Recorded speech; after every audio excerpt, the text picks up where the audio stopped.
we? Hey everyone, we are back with another expo. Good afternoon and welcome. Okay, so today's topic is a very, very interesting one. It's an issue that a lot of us property managers deal with. It is asbestos. We have someone who will be kind of giving an overview of what it is, and also how they test for it, where it can be found in the building, and the abatement and containment process.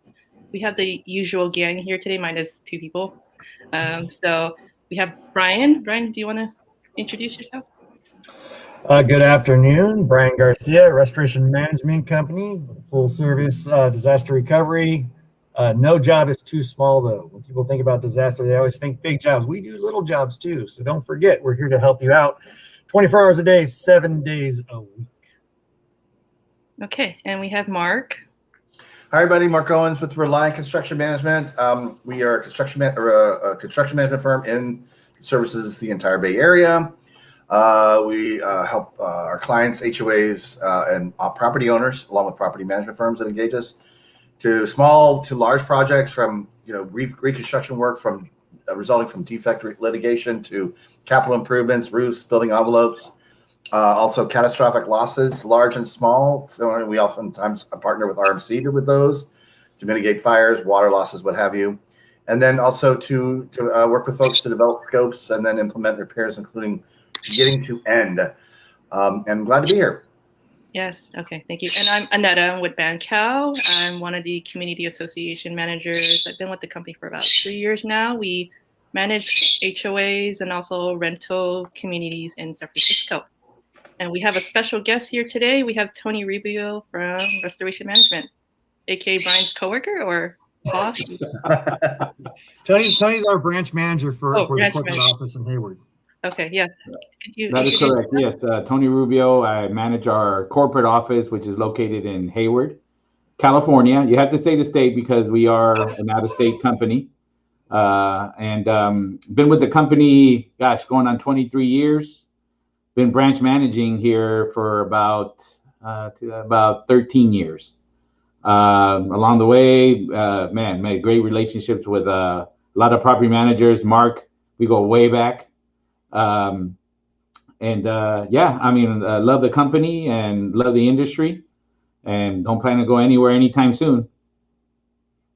Okay, thank you. Good. Okay. So yeah, if any of you viewers out there have any questions or comments during this expo, just type it in the chat box below. So yeah, we'll get started. So Tony, what is asbestos for those who don't know what that is? Right. Well, asbestos is actually a really great material, right? It occurs naturally, right? They find it, what I say about it's a great material is that it's great for sound reduction. It takes heat very well.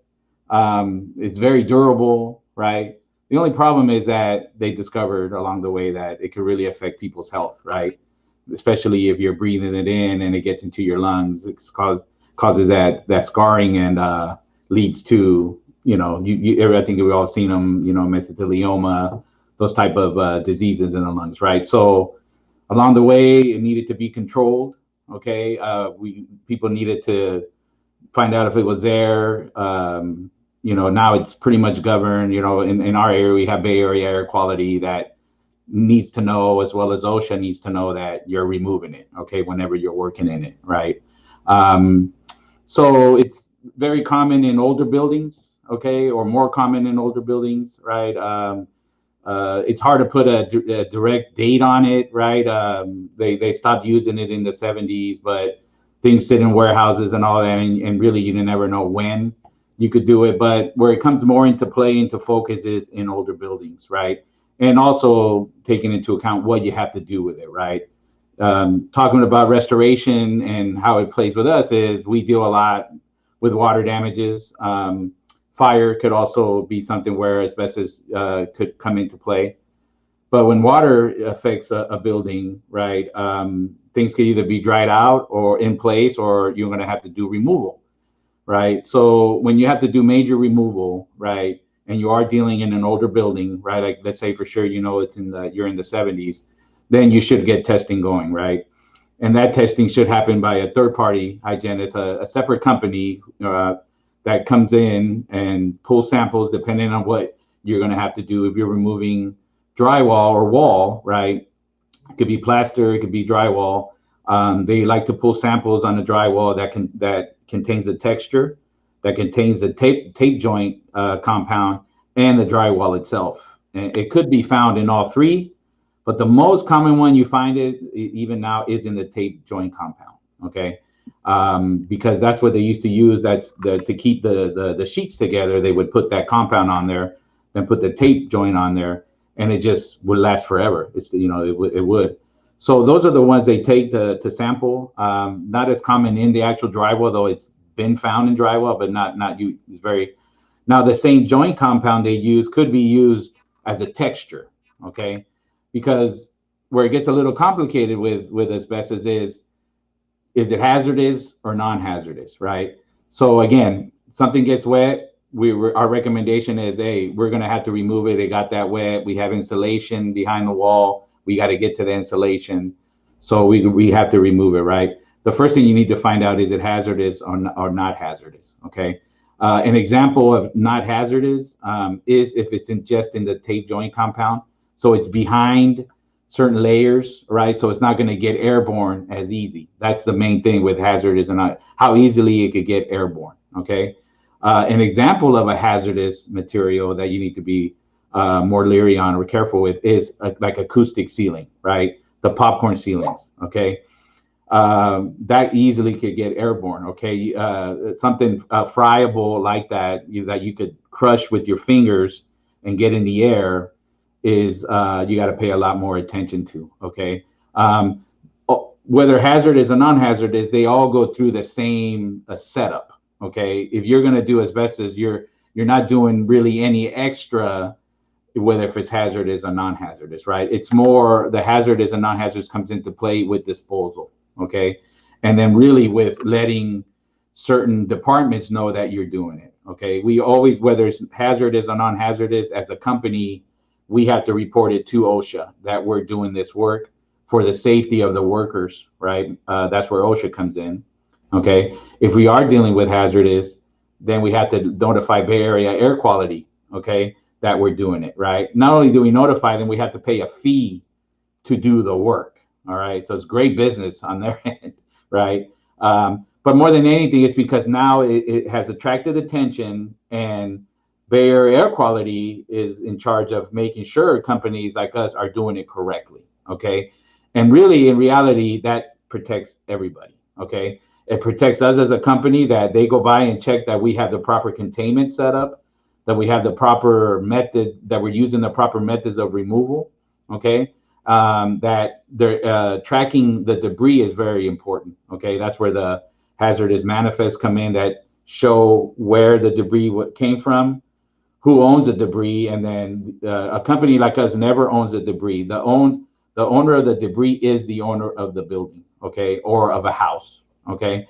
So they're the owners, they get put on the paperwork, and then it gets taken to a landfill, and they sign there that it's here, right? So it's been tracked from beginning to end. Let's say for one day they find a bag on the freeway and it has a tag on there, they're going to know exactly where it came from. They're going to be able to track where it came from and hold people responsible for that, right? So all in all, just very important that you use a company that's properly licensed and trained to do it, because again, it's just going to protect everybody there, right? So those are the things, and those type of things get handled by a company like ours, like RMC, right? We take care of the notifications. All that is done within the job, right?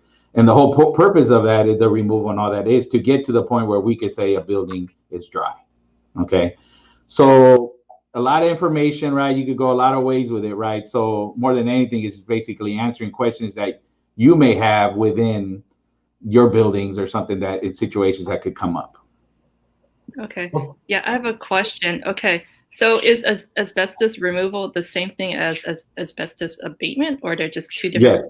Oh, they are. Okay. Yeah, abatement really is a word for removal, right? When you're abating something, you're like getting rid of it, you're removing it, right? Yeah. Abatement is because you also have mold abatement, right? The word abatement doesn't just go with asbestos, but it's That's where you hear it the most, asbestos abatement. But abatement is just a term mainly for removal. Okay, got it. Hey, And- Tony. Oh, go ahead. No, go ahead. You go first, then. Go. Okay, so it's found in certain structures, so mostly like older buildings, but also like newer developments as well. Yeah, you could find it anywhere. So a lot of it has to do with what you're going to do, right? Also, the rules of asbestos a lot is where am I at? Okay. If I'm in like a newer building and things look new, and then, I could separate my area, right? I might be a little bit more comfortable doing certain moves like drilling holes or something like that to dry out my building, right? That if I'm in a school, okay, and I got little kids around, and I got that, then that's going to trigger us to say, hey, we need to be a little bit more careful and maybe go the extra mile on testing or doing something like that, right? So, to say that, hey, we could have to test everything, right, just because it could, right, the chances are that's extreme, right? But we pay more attention to where you're at, what are you doing, right? A step from drilling a hole or a couple of holes to dry out a wall is nothing really compared to having to remove a bunch of square feet of drywall, right? It's the removal part that's have more of a chance to spread it and get it into the air. Okay, thank you. Mm-hmm. Hey, Tony, thank you for all that. A couple questions I think would be helpful to expound on some of the information that you provided. One was, I know, and just to help people in case if that our viewers get freaked out when you mentioned that you don't, RMC, if you're doing this kind of abatement work, you don't own the material. The owner does, like the HOA would, or the apartment owner. Right. But I mean, I know people are like, well, what does that mean? So I mean, but you mentioned about a reputable company like yourself who takes it upon themselves to go ahead on behalf of the owner to do this. And so talk a little bit more about that process. Just, I mean, not in great detail, but just a little bit like once you remove it, how that is, you said you take it somewhere and just sort of that have people a peace of mind. But, in case, like you mentioned, if a bag fell off a truck, yeah, that kind of thing. And then next thing you know, people are getting, notices of violation and fines slapped on them, which right. it doesn't happen all. Yeah, that's where the manifest really comes into play, right? In that case, to answer that question, right? On the manifest, yeah, it's going to have owner, but it's also going to have transporter, right? And a company like us is always the first transporter, because normally there's two, right? Depending on where or how you're removing it. So in our case, we're the first transporter, and that all goes on a manifest, a sheet of paper, and it also goes on a tag, a sticker that needs to go on the debris bag, okay? So a debris bag for asbestos is going to have the asbestos sign on it, and it's going to have a tag on it with the same information that's basically on the manifest, okay? So you have the owner, you have to have the owner's information, right? You have to have the transporter's information. Now, in our case, a lot of that asbestos debris comes to a dumpster that we have at our site that's only for asbestos. So then that becomes the second transporter. They're the ones transporting it right over there. So all that information is on the manifest and is on the tag, right? So let's say we do find a bag in there. It could be tracked to the person who was transporting it, right? And lost it, right? It could be tracked to the first transporter, and eventually it could be tracked to the owner, right? Obviously that if the owner, if all that information is on there, sure, they're going to go back to the owner and all that, but the owner is going to have that same information gets mailed to the owner or to the HOA as a record.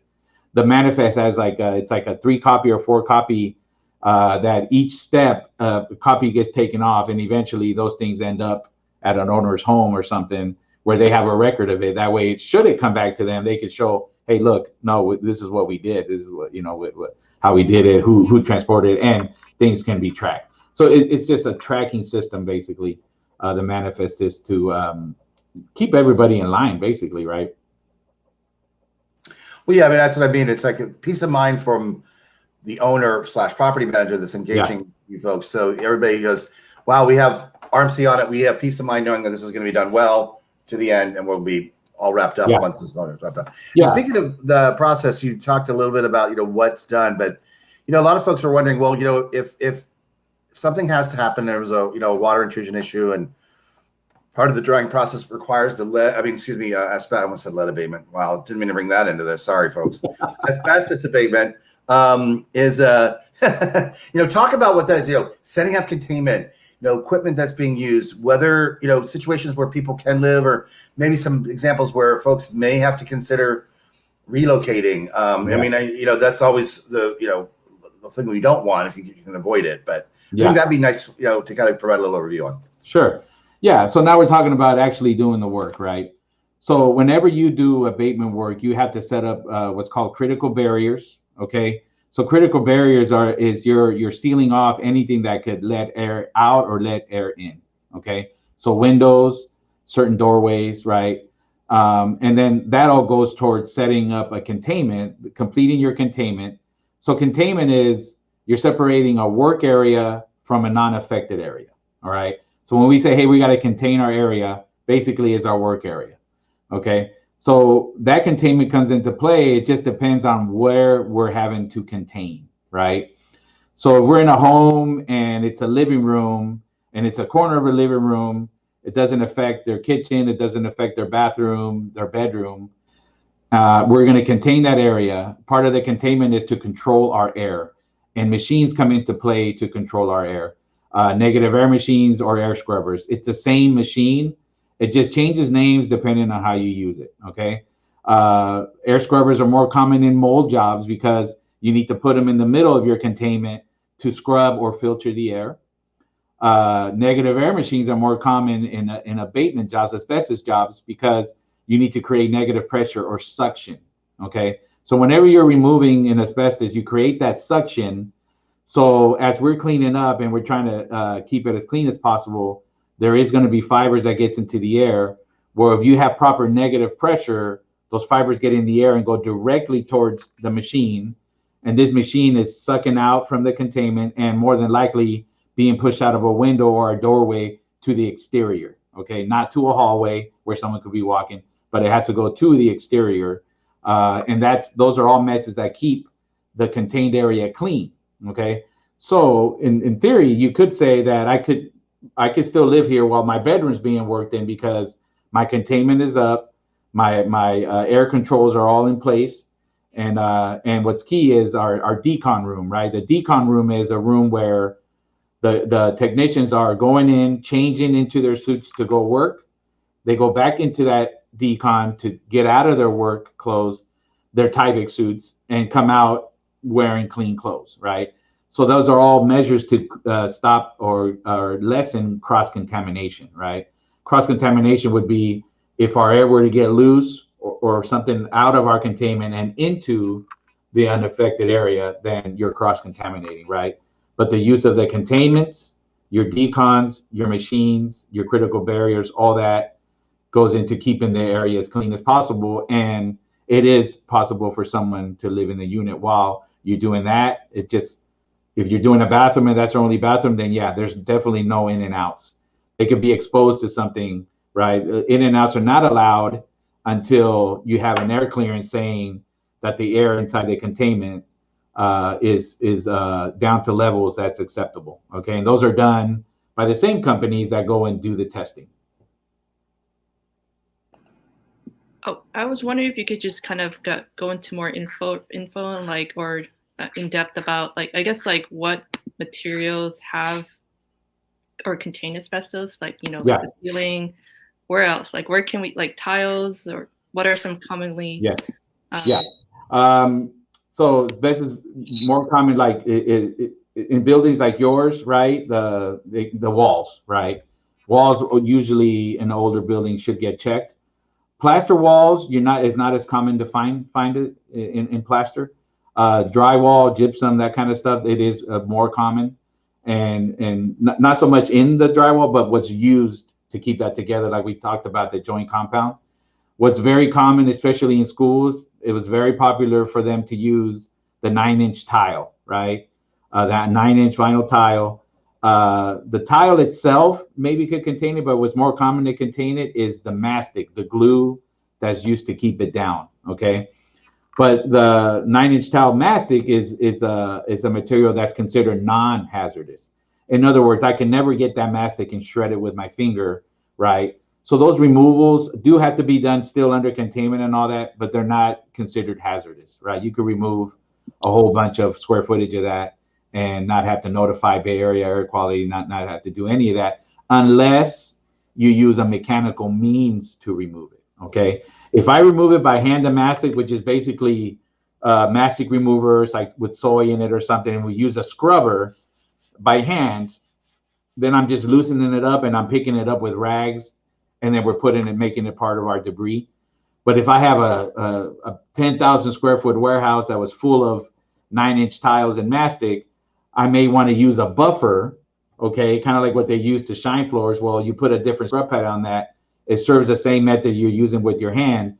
At that point, I do have to notify Bay Area Air Quality because I'm using a mechanical means that's more aggressive to remove it. So we have to take the precautions, like it could get loose in the air a lot easier now because we're using a mechanical means to remove it. Okay, so flooring, yeah, very common in mastic 9-inch tiles. Very common behind old mirrors. Okay, old mirrors, they used to use the mastic in the back to keep it in place. Okay, we call those pucks. And if you ever seen hockey, the hockey puck, that's what they refer to. It looks like a hockey puck. When you remove that, you see that, and then that could be as easy as just getting a scraper to scrape that glue off, or just cutting the entire drywall square out that has that in it, right?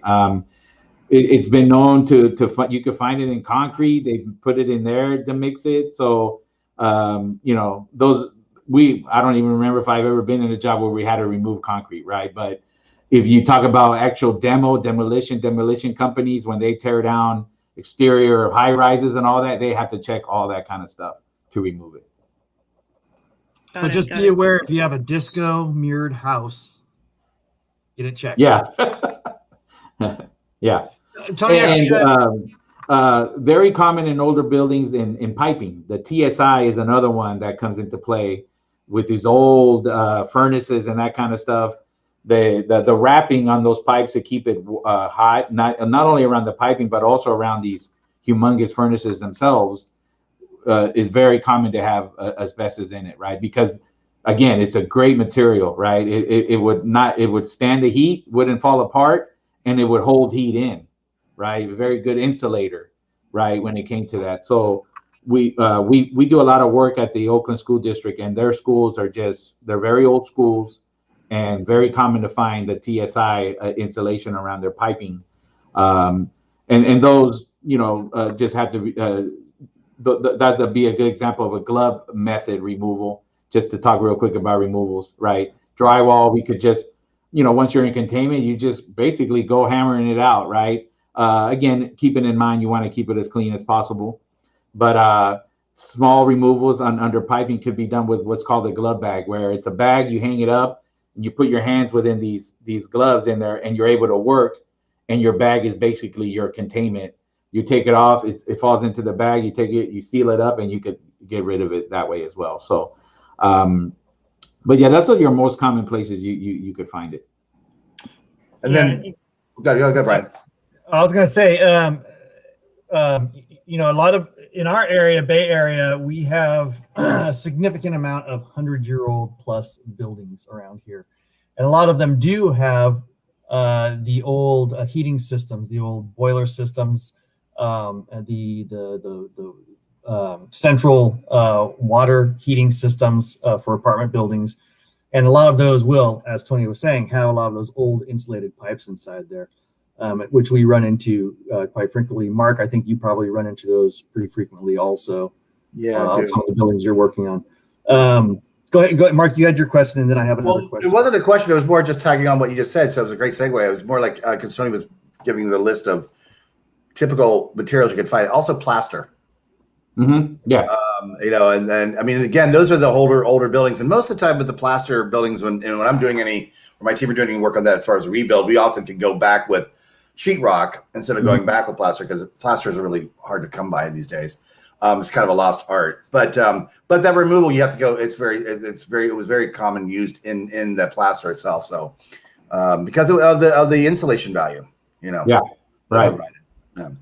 So another thing I wanted to bring up, you know, you kind of touch base on the flooring, which brings up a question for me is when, you know, there's remediation, and then there's containment.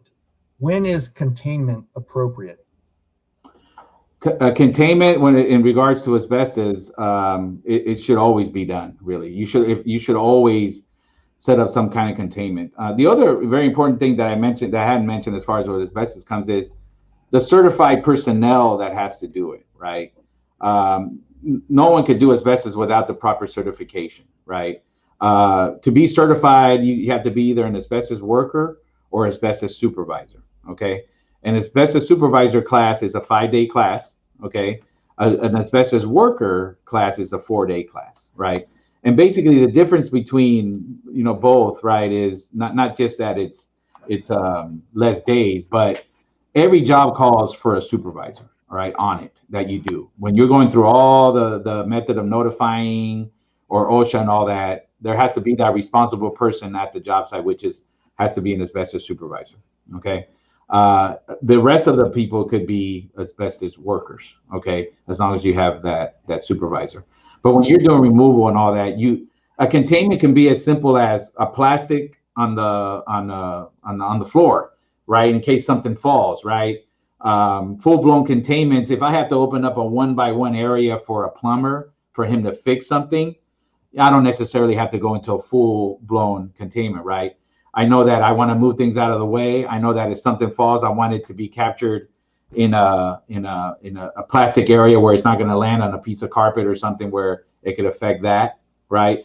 And the important thing is that the person removing it is certified, and they have been trained on clean methods, right? On what should I use, right? Should I wet an area down first a little bit if I got to cut it? Because wetting it's going to keep particles from getting in the air a lot harder than it is if you're doing it in a dry method, right?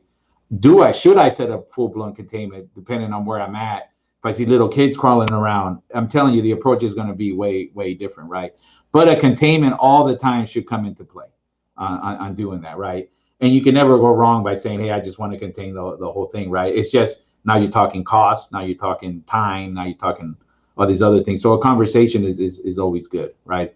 And again, I always, with asbestos, is where are you at? Where are you at, right? Okay. Tony, really quickly before you mentioned a little bit, and you don't have to expound a little bit more. You talked about testing. Yes. And industrial hygienists and third-party testing. Can you just kind of expound on that just a little bit? I think it'd be good for people to hear. Yeah. Testing is always recommended, right? If we talk testing, you could proceed with asbestos without a test, right? At that point, you're assuming, right? When you assume the worst. That's the problem with it, right? If I'm going to assume, like if I recommend, hey, we could assume to save maybe money on testing, where if things are pretty obvious, if the age of the building you're in the 60s, and all chances are that you're going to test and just confirm that it is hot, which chances are there is because of the age, then, and if my removal is small, then you say, hey, let's save money on the testing, let's assume. But you never want to assume on a large project, because people say, oh, let's just assume and skip the testing, right? But now you're bringing on costs. When you assume, you're assuming the worst. You're assuming hazardous. You're assuming that you have to notify Bay Area per your square footage that you're removing. So that's costs that you could be bringing onto a job that you might not have to, right? And your expenses on dump fees are a lot more on a hazardous job than it is. So finding out could really save you a lot of money on a big project, right? Now, people always ask, do I have to clear or test my job at the end? There is nothing that says you have to clear it at the end, right? But it's fully recommended, because that's really the only proof you have that the work was done in a clean manner, right, before plastic was down. If we're doing a job and someone says, you know what, I read on it, I don't have to clear it, I'm fine with you guys taking this down, we immediately forward them a release of liability and say, hey, you're going to sign that we're fully recommending to you that you need to test before we remove our containment, and you're waiving that, right? You don't want to do that. Please sign here that you're making yourself responsible should someone come back and say, hey, I'm feeling sick or something, right? So really, when you look at the cost of test, against the liability of some, testing is like a no-brainer, right? To do it, to have it in hand and say, hey, we know it was done right, we have proof, no one could ever come back to you. To save $650 or something, I mean, it's just, yeah, it's a no-brainer. Yeah, so basically, if you're doing like a huge project, demolition or remodeling, should probably test for asbestos. Test, yes, Always test. Always better be safe than Yeah, sorry. because again, you're not when these guys go test, and if everything looks the same, the samples they have to put is minimal. They have to take more samples if in one room they find certain material, and then in another room they find that the color changed or something, then they have to go around and take more samples, right? Because they can't tell if it was the same material or not. Did someone do a remodel along the line or something that changed the material? But if it all looks the same and all that, then the samples are all minimal compared to the amount of square footage they're checking, right? So really, you take that into account, knowing, and then that record, you're always going to have it, because you never know if you have another incident. And what's going to happen is you're always going to be asked, is it here? Is it here? And if it's not, then you might get put in situations where you're always having to test, where if you take the time to do a survey and someone goes in there and just really tests everything, you have it as a record, you're always going to have it there. It's a great thing. It's just on the preparedness side to have when you have a building or you're running a building. Got it. Thank you. Any last minute questions, comments? We're just about, we're running out of time. I think it's important that, we're just touching the surface of this subject. And, part of our job is we're here to help you out. If you have questions on this, please reach out to us. We're happy to sit down and have a conversation about this. Tony's fantastic about meetings on these subjects, and obviously he wants to talk to us about these things and help out with this stuff. So feel free to give us a call at any time. If you have questions about this, you have concerns about this, that's what we're here to help you out with. Okay, thank Absolutely. you.